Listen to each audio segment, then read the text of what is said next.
Qué bueno que es poder estar nuevamente juntos en esta nuestra segunda sesión de entrenamiento para el diaconado.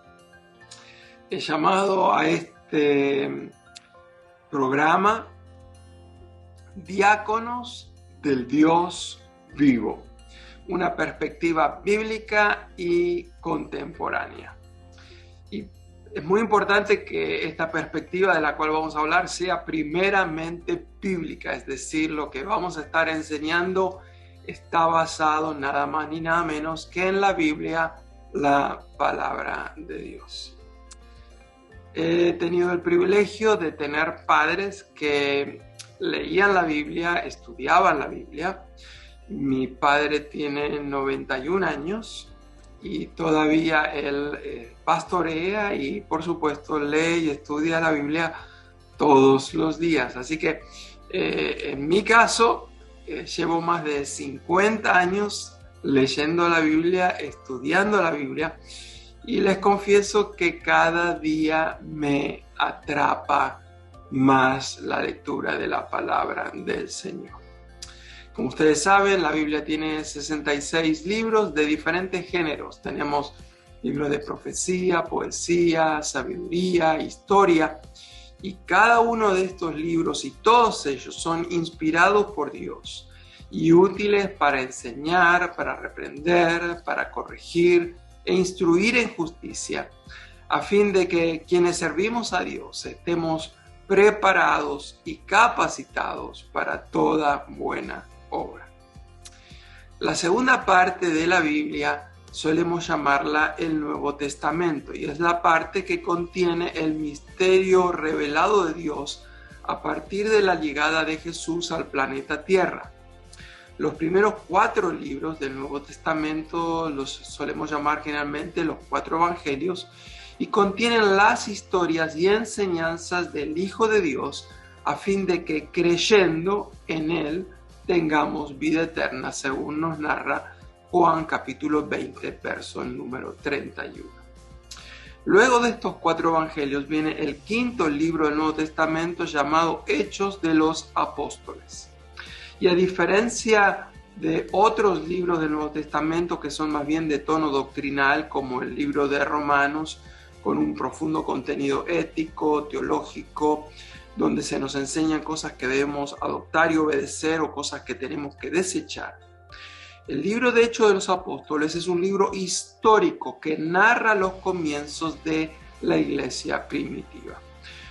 El propósito para el cual Dios nos dejó Hechos de los Apóstoles como un libro inspirado es para que estas narraciones sobre la iglesia primitiva no sean tanto para que nosotros digamos tenemos que hacer todo exactamente como lo hizo la iglesia en Jerusalén, exactamente como lo hizo la iglesia en Antioquía, sino más bien para que aprendamos de las prácticas de estos comienzos de ellos, aprendamos lecciones de cosas que debemos adoptar y copiar o mejorar de ellos, pero también cosas que debemos aprender de los errores que ellos cometieron para nosotros evitarlos.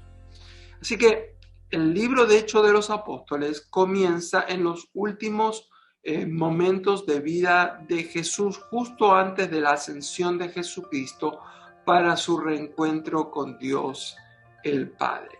Luego de la resurrección de Jesucristo, Él durante 40 días fue mostrando pruebas indubitables, es decir, pruebas indudables de que Él había resucitado. Y les dijo a los discípulos que no se vayan de Jerusalén hasta que reciban la promesa del Padre en relación, obviamente, a el Espíritu Santo. Y dice la palabra de Dios en Hechos capítulo número 1 que Él les dio como instrucciones que tenían que ser testigos de Él en Jerusalén, en Judea, en Samaria y hasta lo último de la tierra. Y habiendo dicho estas palabras, Jesucristo fue levantado delante de los ojos de los discípulos.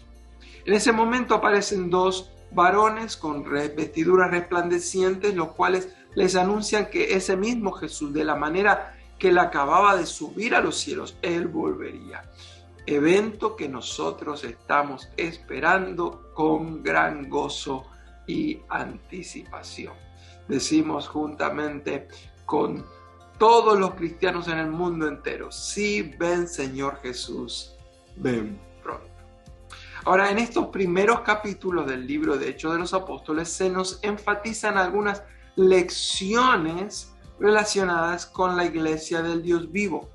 Y queremos aprender en el día de hoy algunas de estas lecciones. La primera lección que hoy queremos aprender es que la iglesia tiene como misión evangelizar. La iglesia evangeliza. Esa es la primera gran lección. No podemos concebir una iglesia que no evangeliza.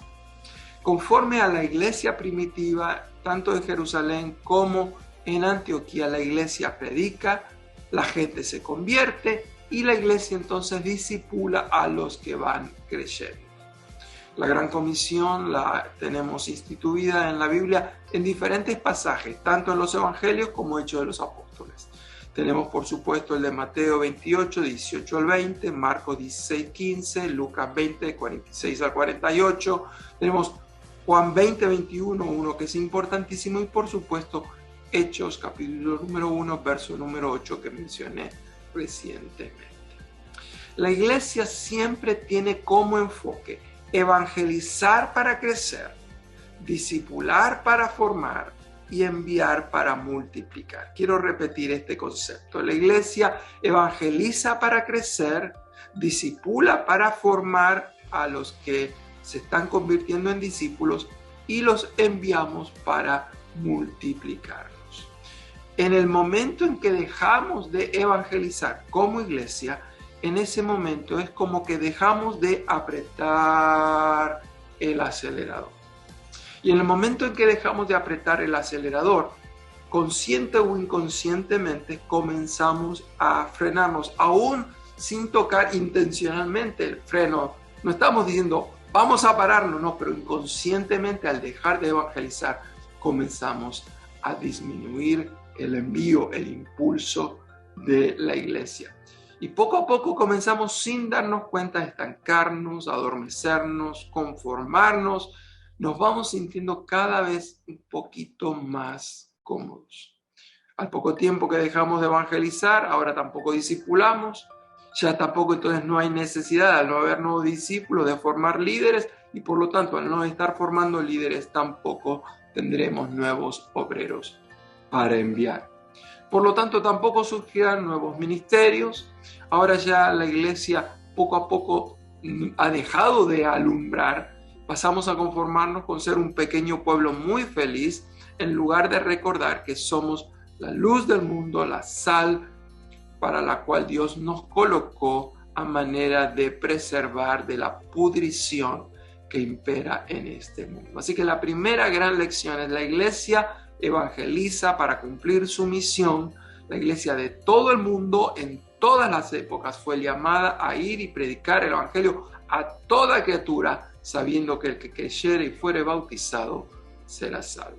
La segunda gran lección que aprendemos de estos primeros capítulos de Hechos de los Apóstoles es que la iglesia, como consecuencia de que está evangelizando, la iglesia también crece. Una de las consecuencias directas del trabajo evangelístico de la iglesia primitiva era que la iglesia crecía. Y yo quiero que vayamos viendo los diferentes pasajes para que vean la importante relación entre evangelizar y crecer. Por ejemplo, en el capítulo número 1, ustedes saben, ya Judas no está, él se había quitado la vida, así que quedan 11 apóstoles.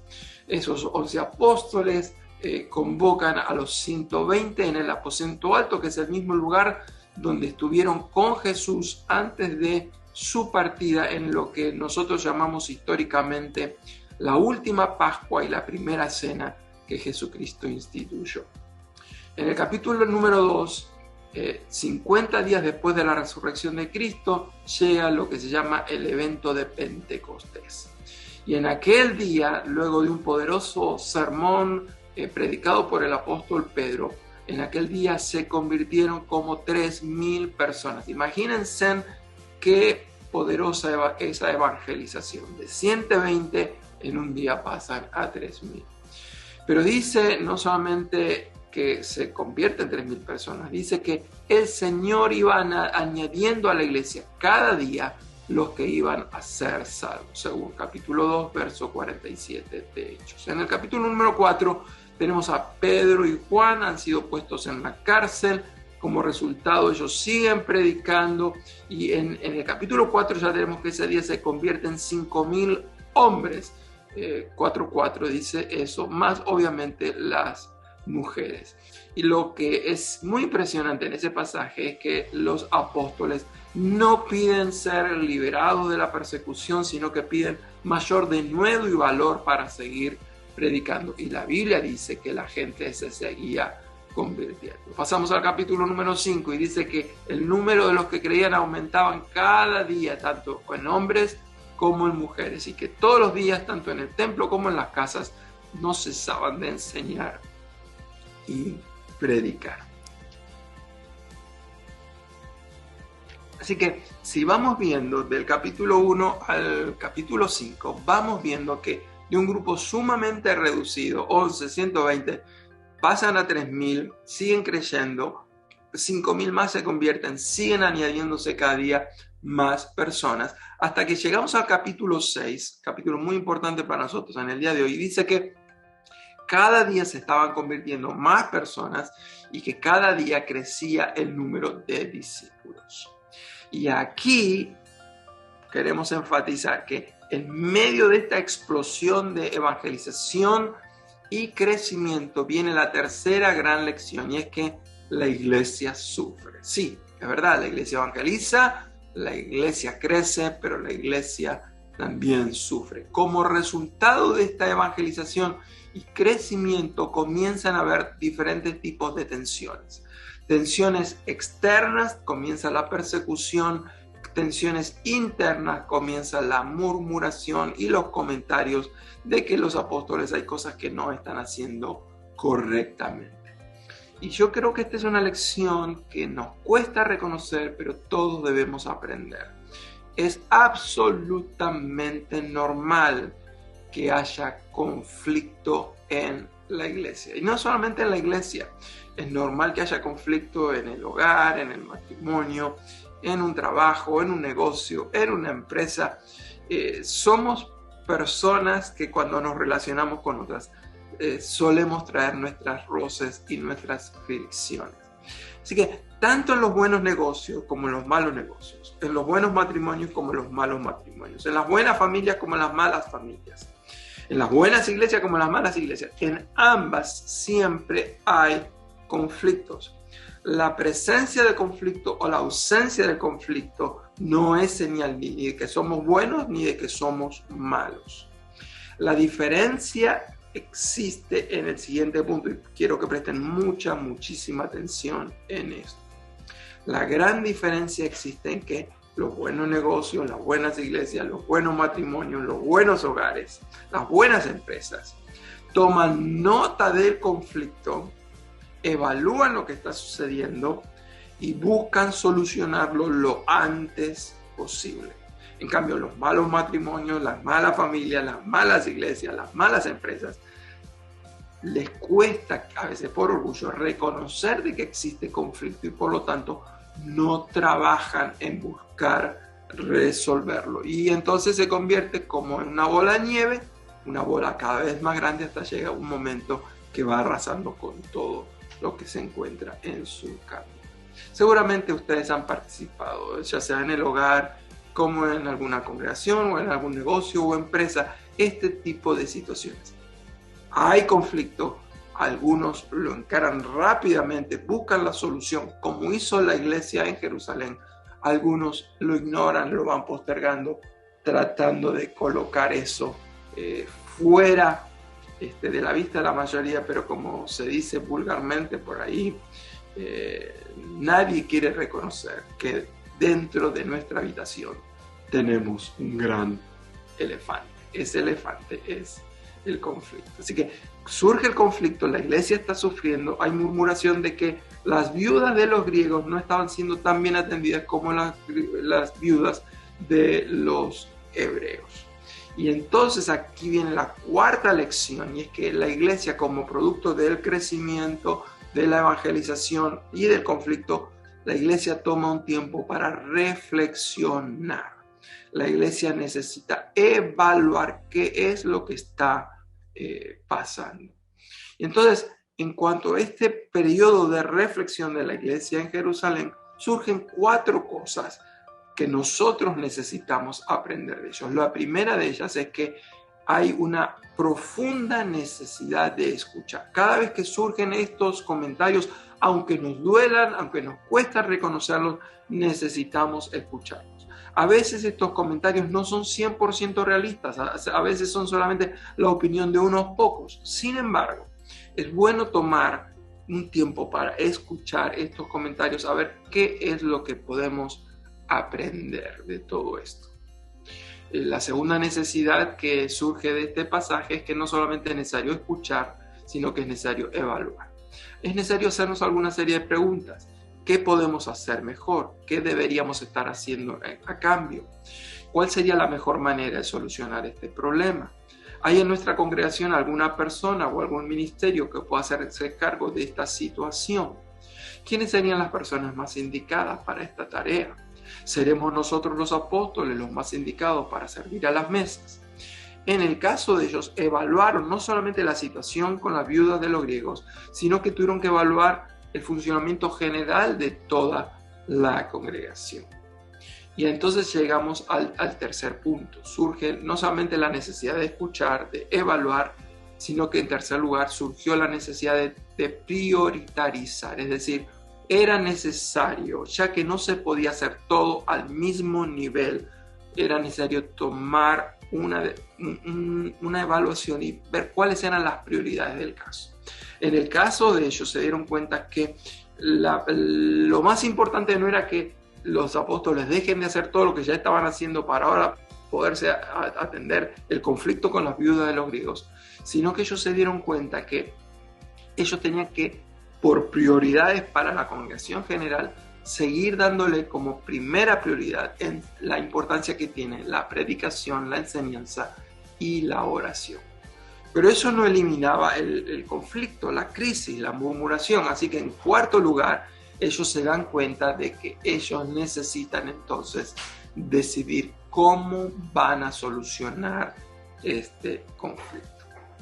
Yo siempre digo de que supongamos que tenemos una iglesia donde está teniendo como situación que hay algunas personas sin hogar, como se llama generalmente los homeless. Y entonces supongamos que en la iglesia hay 12 líderes. Si nos podemos hablar de cómo vamos a solucionar este problema de los homeless y cómo la iglesia puede atenderlos, seguramente a algunos se le va a ocurrir diciendo, bueno, ¿por qué no nombramos de los 12 líderes que tenemos a 3 que los atiendan el día lunes? Otros 3 que los atiendan el martes. Otros 3 que los atiendan el miércoles. O quizás, si son pocos homeless, en vez de 3 y 3, quizás 2. Es decir, involucrar a los líderes que ya tienen toda la carga de todo el peso del trabajo en este nuevo ministerio. Los apóstoles decidieron priorizar y dijeron, no es justo que nosotros desatendamos la predicación y la oración para atender las mesas. Necesitamos decidir qué vamos a hacer. Y cuando ellos deciden lo que van a hacer, establecen siervos. Y ahí es donde estamos entrando propiamente el tema de hoy. Establecen personas con el deseo, la disposición de servir, porque son personas que anhelan ver su iglesia crecer. Estas 7 personas originalmente no fueron nombradas diáconos. En ningún momento se dicen que estos fueron los primeros diáconos, pero el ejemplo de ellos nos hace pensar de que fue el primer gran elemento, la primera circunstancia que les dio a los apóstoles la idea de que necesitaban pronto llegar a establecer este oficio de diáconos, de siervos para el bienestar de la iglesia primitiva. Así que la gran mayoría de los estudiosos de la Biblia están de acuerdo que aunque este no es un pasaje oficial donde a partir de ahora la iglesia tiene diáconos, sin embargo que este es el génesis, el comienzo de este movimiento para encontrar cómo los diáconos pueden formar parte de muchas de las soluciones de las situaciones que se dan en la vida de la iglesia a diario. Así que hemos visto que la iglesia evangeliza, la iglesia crece, la iglesia sufre. Como consecuencia de este sufrimiento, de esta crisis, la iglesia reflexiona. Al reflexionar, la iglesia escucha, la iglesia evalúa, toma prioridades y decide. Y decide entonces, ¿qué decide? Bueno, la quinta lección es que la iglesia decide organizarse. La iglesia decide organizarse. Para seguir avanzando necesita elegir siervos o ministros. La palabra siervos y la palabra ministros, la palabra diáconos, son palabras sinónimas. Entonces, en el día de hoy queremos comenzar al hablar del diaconado con tres elementos que son sumamente importantes. Vamos a estar hablando de cuáles son los requisitos para el diaconado, vamos a estar hablando de cuáles son las responsabilidades del diaconado y vamos a estar hablando de cuáles son las recompensas para el diaconado. Así que comenzamos en el tema de los requisitos. La razón por la cual los apóstoles delegaron esta función de servir a parte de la comunidad que no estaba siendo bien atendida, las viudas de los griegos, no era de que ellas no eran importantes. Todo lo contrario, al tomar conciencia de la importancia de poder atender a este grupo de personas que no estaban siendo bien atendidos, ellos se dieron cuenta que se necesitaba un grupo especial de personas que pudieran concentrarse, enfocarse en poder servirlas a ellas. Así que en este mismo pasaje de Hechos capítulo 6 surgen algunos elementos que muestran qué requisitos usaron los apóstoles para nombrar a estas 7 personas. Y yo diría que este primer requisito es el requisito de la espiritualidad. Y dice que para poder atender a las viudas, atender las mesas, limpiar los platos, barrer, nombraron a 7 personas que tenían que tener estas 3 condiciones. La primera de ellas, tenía que estar lleno del Espíritu Santo. En segundo lugar, era muy importante que tengan un buen testimonio. Y en tercer lugar, tenían que estar llenos de sabiduría. Miren qué importante era esta tarea de servir a las mesas, que había que tener un alto nivel de espiritualidad. Llenos del Espíritu Santo, buen testimonio, llenos de sabiduría. ¿Qué significa esto de ser llenos del Espíritu Santo? Bueno, Jesús nos enseñó que a una persona nosotros la conocemos por sus frutos. Eso dice Mateo capítulo número 7, versículo número 20. Por lo tanto, la persona llena del Espíritu Santo se la conoce porque refleja en su vida el fruto de la labor de la morada del Espíritu de Dios en ella. Y dice la Biblia en Gálatas 5, 22 y 23, que el fruto del Espíritu, que es el que manifiesta a la persona que está llena del Espíritu, es un fruto de amor, de gozo, paz, paciencia, gentileza, amabilidad, bondad, fe, fidelidad, humildad, mansedumbre, templanza o dominio propio. Así que ellos tenían que tener este fruto. ¿Por qué? Porque eran personas llenas del Espíritu Santo. Así que debemos preguntarnos, ¿esta persona que va a ejercer el diaconado está mostrando la obra del Espíritu, el fruto del Espíritu en ella? Es una persona que la conocemos por su amor, por su gozo, por su paz, paciencia, gentileza, amabilidad, bondad, fe, fidelidad, humildad, mansedumbre, templanza, dominio propio. Segundo lugar, dice que eran personas de buen testimonio, mientras que la llenura en el Espíritu habla de la aprobación que Dios había puesto sobre estas personas. El buen testimonio dice que también las personas, los que les rodeaban, la comunidad, estaban aprobando a estas personas. Las personas que iban a servir tenían buen testimonio. Pero no alcanzaba con ser lleno del Espíritu Santo, no alcanzaba con tener buen testimonio. Era necesario que sean personas llenas de sabiduría. Imagínense, en una situación muy delicada, iban a estar atendiendo mujeres, iban a atender a mujeres, muchas de ellas ya ancianas, aunque no todas, eran mujeres viudas, mujeres que habían sufrido mucho, así que se necesitaba una sabiduría especial, un tacto especial, una sensibilidad. Pero toda la Biblia, en el contexto del Antiguo y Nuevo Testamento, nos habla que cuando una persona sabia, era una persona que conoce las Escrituras, que obedece las Escrituras, que practica las Escrituras. Es decir, estas personas que están siendo invitadas a servir, eran personas que habían entendido cuál era el principio de la sabiduría. Y el principio de la sabiduría, dice el libro de Proverbios 1:7 y 9:10, es el temor reverencial de Dios. Así que hemos visto que la espiritualidad era el primer gran requisito en base a Hechos capítulo número 6, y hemos visto la espiritualidad en estos tres elementos: lleno del Espíritu, lleno de sabiduría y buen testimonio. Pero cuando vamos a 1 Timoteo capítulo 3, del 8 al 12, nos encontramos con lo siguiente, así que lo voy a leer un poquito más lento de lo que estoy hablando, para que podamos captar con mucha atención estos requisitos.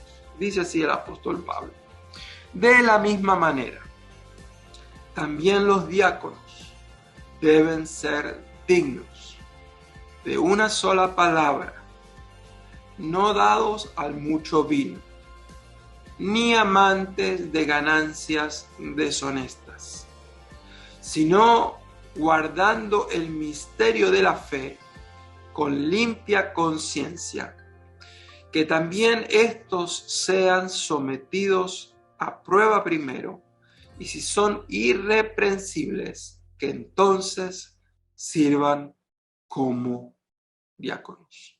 De igual manera, las mujeres deben ser dignas, no calumniadoras, sino sobrias, fieles en todo. Que los diáconos sean maridos de una sola mujer, que gobiernen bien sus hijos y sus propias casas, pues los que han servido bien como diáconos obtienen para sí una posición honrosa y gran confianza en la fe que es en Cristo Jesús. Así que en base a este segundo pasaje, ahora vamos a leer 1 Timoteo capítulo 3 del 8 al 12, vemos otros requisitos, cualidades que se requerían de los diáconos. Ahora, en este caso, ya la iglesia está más organizada, ya el diaconado es un oficio ya reconocido, al igual que, como dicen los primeros 7 versículos del capítulo 3 de 1 Timoteo, también ya se reconocían ancianos en la iglesia local. Así que mientras que en Hechos notábamos que el primer requisito era la espiritualidad de los diáconos, ahora yo creo que el énfasis en este primer verso es la importancia de la honestidad, de la honorabilidad de los que van a estar sirviendo. Se pide que sean personas honestas, que sean personas dignas de confianza, personas que sean dignas de respeto. Implican, por lo tanto, que son personas sumamente responsables. Esta es una tarea tan importante que no la podemos delegar a personas irresponsables. Así que honestidad, honorabilidad es sumamente importancia si es que vamos a elegir a alguien en el diaconado. Continúa la palabra del Señor avanzando y dice que estas personas tienen que ser personas que tengan control, templanza, dominio propio. Y yo quisiera decir que esta necesidad de control y dominio propio, de acuerdo a la Escritura, debería verse por lo menos en 3 áreas diferentes. La primera es en el uso de la lengua, en la manera que hablan, en su hablar, en el uso que tienen de sus palabras. Si son personas que tienden a herir, si son personas que tienden a crear conflictos, si son personas que viven quejándose, probablemente, seguramente, estas no son personas ideales para un puesto de tanta responsabilidad como el diaconado. Dice que tienen que ser personas de palabra sincera, que no tengan doblez. La persona que usa la palabra con doblez es a uno le dice una cosa, a otros les dice otra cosa. Siempre está buscando su conveniencia. No está buscando su conveniencia, usa las palabras sazonadas con sal, dice el apóstol en otro pasaje. Quizás una ilustración de cómo las personas tienen que ser honestas y tienen que tener gran dominio con su palabra para no tener doblez y falta de sinceridad. Es lo que se utilizaba en la antigua Grecia. Cuando el escultor estaba haciendo una estatua, muchas veces el cincel se iba un poquitito de más y entonces se había cometido una grieta que no estaba en los planes originales del escultor. Entonces lo que hacían era que cubrían esa rajadura o ese golpe de más con un poco de cera. Si esa escultura era colocada dentro de un patio interior sin dar a mucho sol, no habría mayor inconveniente. Pero si esa escultura, si esa obra de arte se la colocaba debajo del sol en un patio exterior, el sol iba a derretir la cera. Así que cuando en el mercado se vendían estas estatuas, a veces colocaban abajo un cartelito que decía sin cera. Esta obra es una obra de arte sincera, es decir, sin cera. No se le ha colocado ninguna cera para cubrir los desperfectos. Así que es muy importante que en este control y dominio propio tengamos personas en el diaconado, personas sinceras, sin doblez, que no andan tratando de ocultar esos defectos en su vocabulario, porque tarde o temprano van a salir a la luz. En segundo lugar, dice que estas personas no pueden ser dadas al mucho vino. Y aquí lo que está hablando es que este control, este dominio propio, está relacionado también en el área de los apetitos y las pasiones. Aunque hay una alusión directa al tema de las bebidas, realmente en todo el contexto de la escritura, siempre el tema de la templanza, del dominio propio, abarca muchísimo más. Abarca no solamente lo que bebemos, abarca también lo que comemos, abarca también la manera en que nosotros administramos nuestro tiempo, cómo controlamos nuestra ira, el uso que hacemos, por ejemplo, hoy en día del internet, de los deportes, de la televisión, cualquier cosa que surja para nosotros que nos atrae de manera especial, que tiende a cautivarnos demasiado. Esta persona necesita tener un buen dominio, control de sí mismo. Y por lo tanto también al hablar de los apetitos y pasiones, obviamente estas personas tienen que tener dominio propio, control de su sensualidad, de sus apetitos sexuales. Imagínense si se nombraban a personas que van a trabajar con mujeres, viudas, que tienen una necesidad afectiva especial y son personas que no tienen control en su sexualidad y en sus pasiones. Obviamente eso iba a traer un tremendo desastre en la iglesia. Y en tercer lugar, el control y el dominio propio también tiene que ver con el área de las finanzas. Dice el apóstol que no deben ser esta persona nombrada al diaconado codicioso de ganancias deshonestas.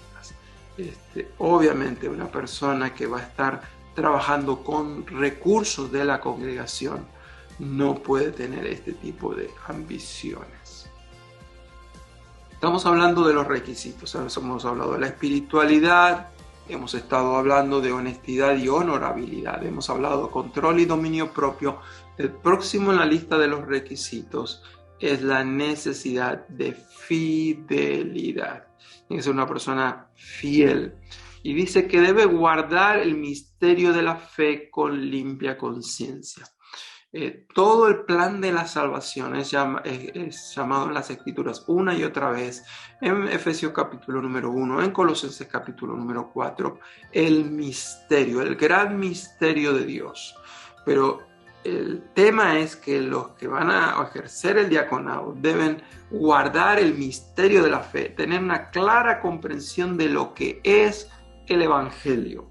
Pero dice que no solamente tienen que entender el Evangelio, sino que deben mantenerlo con limpia conciencia. El próximo requisito nos menciona es que estas personas tienen que ser personas probadas y aprobadas. Personas probadas y personas aprobadas. Miren lo que dice 1 Timoteo capítulo 3, verso número 10. Dice que estos sean sometidos a prueba primero, es decir, tenían que ser probados. Y si son irreprensibles, es decir, aprobados, si son aprobados, entonces que sirvan como diáconos. Así que el próximo requisito es que los diáconos tienen que ser probados, puestos a prueba, y aprobados, es decir, que pasen la prueba. Dice, una vez que son probados y que han sido aprobados, se los debe poner para que ejerzan el ministerio con plena libertad.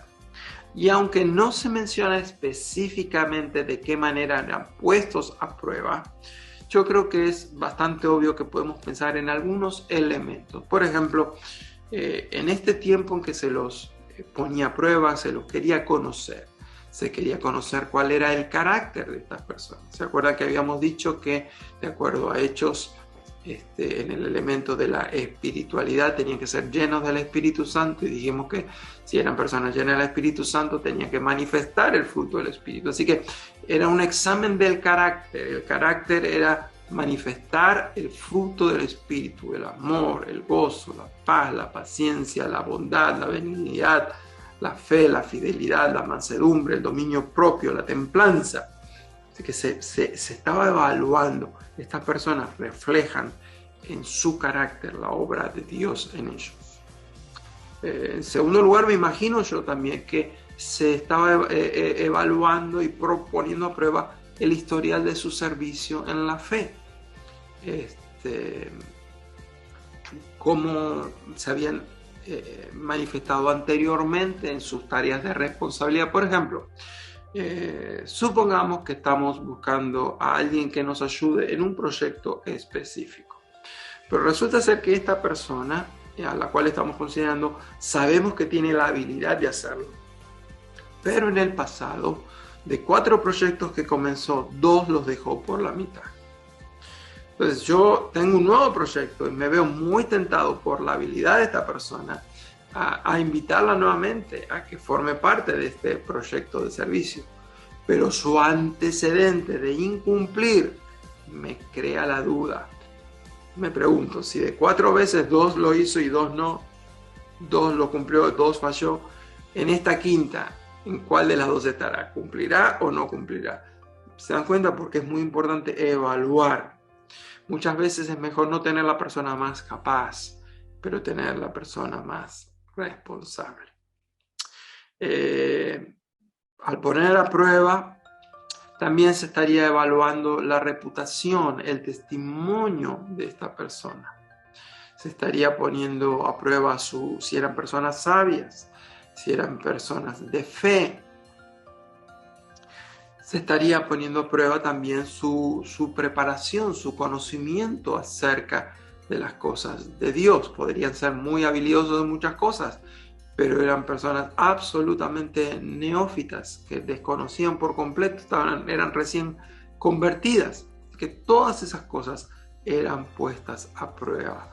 Y Pablo le dice a Timoteo, te estoy escribiendo para que sepas cómo conducir la iglesia, cómo dirigirla. Y al estar buscando a estas personas, recuerda estos requisitos. Es muy importante que los que van a ejercer el diaconado sean probados y aprobados. El otro elemento es el tema del matrimonio y la familia. Y ahí viene toda una sección donde habla específicamente algunos requisitos que tenía que cumplir cualquier persona que iba a estar en el diaconado. Por ejemplo, dice que tenía que ser marido de una sola mujer.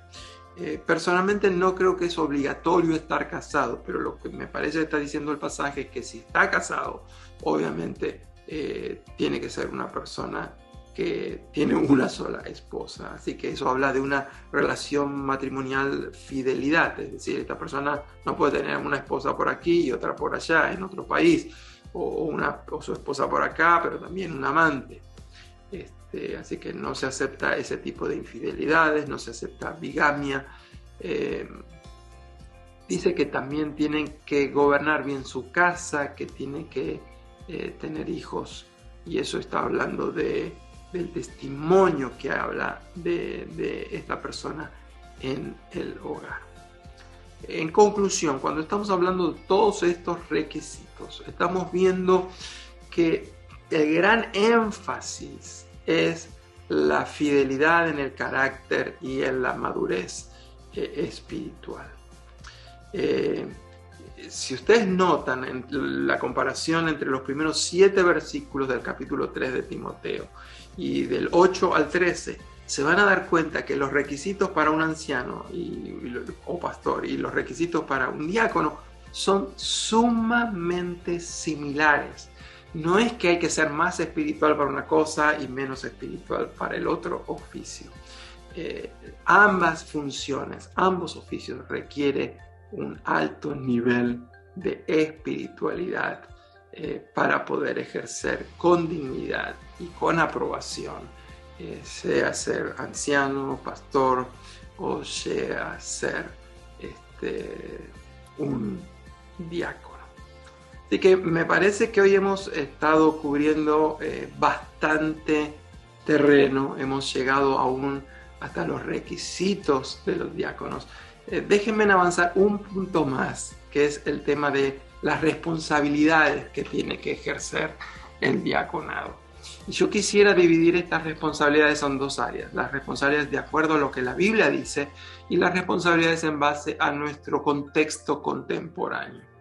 En cuanto a la Biblia, queremos volver a enfatizar, realmente la Biblia no se explaya demasiado en cuanto a las responsabilidades de los diáconos. El pasaje más claro es el de Hechos capítulo número 6, que hemos estado viendo en el día de hoy, pero de nuevo, el énfasis, aunque ahí se habla claramente que tenían que atender a las viudas griegas y tenían que atender a las mesas, pero el gran peso no está tanto en lo que tenían que hacer, el gran peso es en el requisito de su profunda espiritualidad, llenos del Espíritu Santo, buen testimonio y llenos de sabiduría.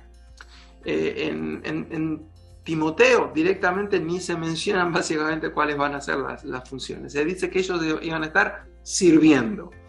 Así que yo creo que bíblicamente hablando es muy importante de que las funciones, las responsabilidades que van a estar teniendo los diáconos tienen que ser de acuerdo al contexto de cada iglesia local.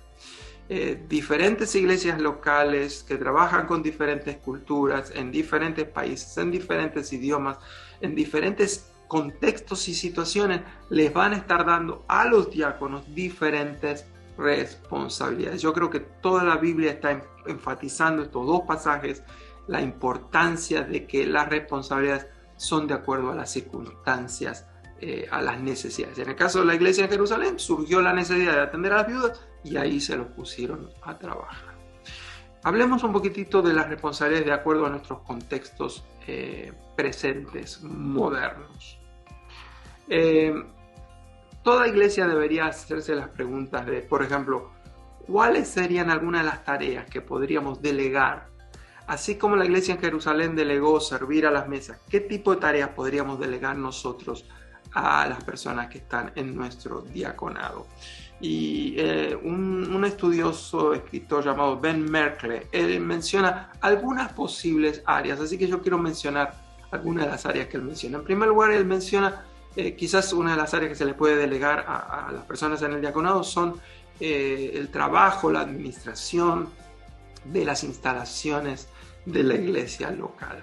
Esto podría abarcar, entre otras cosas, tener el lugar listo para los cultos, para las diferentes actividades, quizás tengan que ver con la programación de que el lugar esté siempre limpio, con buen mantenimiento, quizás abarcar el tema de pintura, sistema de sonido, abrir, cerrar, etcétera, instalaciones. La segunda área que él menciona es el área de benevolencia, y él obviamente relaciona esto directamente con Hechos capítulo número 6. Así como en aquel momento esos 7 hermanos fueron nombrados para trabajar en las mesas, quizás los diáconos de hoy en día podrían participar en cualquier tarea relacionada con ayudar a algunas personas en necesidad. El tema de las finanzas es un tema un poquito más debatido, si eso le corresponde administrarlo solamente a los ancianos o pastores o también a los diáconos. Algunos creen que debería llegar a haber ambos elementos. Probablemente las decisiones siempre finales a cargo de los pastores y ancianos, pero es obvio de que los diáconos pueden estar funcionando en algunas tareas como recolectar las ofrendas, llevar cierto tipo de contabilidad, registros, etc. Otras áreas donde los diáconos pudieran funcionar perfectamente hay iglesias que tienen mujeres, es decir, las personas que dan la bienvenida a las personas que están llegando. Hay personas que tienen síndicos. En algunas iglesias los síndicos específicamente están relacionados con la administración y el cuidado de la parte de los edificios. Este autor que mencioné anteriormente habla de que los diáconos pueden trabajar en el área logística y coordinar juntamente con el pastor, los pastores de la iglesia, la parte de la programación de la iglesia. Pero hay un punto que me resultó muy interesante, y es lo que él llama el diaconado global. Es decir, la iglesia no solamente está trabajando para adentro, para atender sus propias necesidades de la comunidad inmediata, sino que somos llamados a ser testigos hasta lo último de la tierra, y por lo tanto también tenemos una misión de servir hasta lo último de la tierra. Y él habla de que la iglesia muchas veces ha ejercido un rol clave al servir en otros lugares. Y nosotros hoy en día podríamos estar pensando cuando hubo algún huracán en Texas, en Puerto Rico, en la Florida, terremotos como los de Haití, el tsunami como el de Japón. Podríamos pensar de qué manera la iglesia puede estar sirviendo en otros lugares. Yo estoy programando un viaje misionero a Argentina a fin de año y voy a estar llevando, por ejemplo, una persona que tiene como especialidad trabajar en el tema de la educación en el hogar, el cuidado de la mujer embarazada, el tema de la elección pro vida, el tema del aborto. Así que esta persona va a ejercer un ministerio de diaconado global, es decir, va a llevar esta experiencia, esta capacitación, este entrenamiento, estos dones que tiene para un país muy lejano y servir en una necesidad específica en ese lugar. Así que hemos estado hablando de todas estas cosas. Me parece que hemos avanzado muchísimo terreno en el día de hoy. Así que, Pastor, quisiera dejar con usted ya estos últimos minutos. Yo estoy seguro que hay personas que tienen algunas preguntas, algunos comentarios. Mi sugerencia es, ya que hemos avanzado bastante en el día de hoy, pero todavía nos falta un buen terreno por recorrer la semana que viene, mi sugerencia es, anoten sus preguntas. Quiero que sepan que yo anoté las 2 preguntas que surgieron la semana pasada, no me he olvidado. Así que si surgen nuevas preguntas en base a la lección de hoy, anótenlas, por favor, las mandan en el chat de WhatsApp, y la semana que viene no solamente vamos a terminar con la última parte, sino que trataré de comenzar a responder esas preguntas que seguramente algunos de ustedes tienen. Muchísimas gracias por su atención.